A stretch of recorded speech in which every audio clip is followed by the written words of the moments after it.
खाली पडताना म्हणून त्यांनी घोडल्याला का तुम्ही त्यांच्यासाठी ठेवलाय.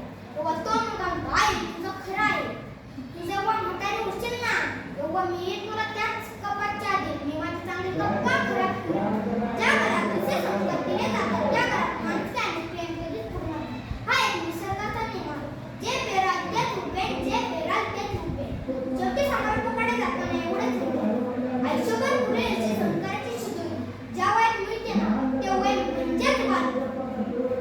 हे संस्काराची सुरुवात मुलाच्या घरापासूनच होत असते. जसे मी सांगितले की लहान म्हणजे मातीचा गोळा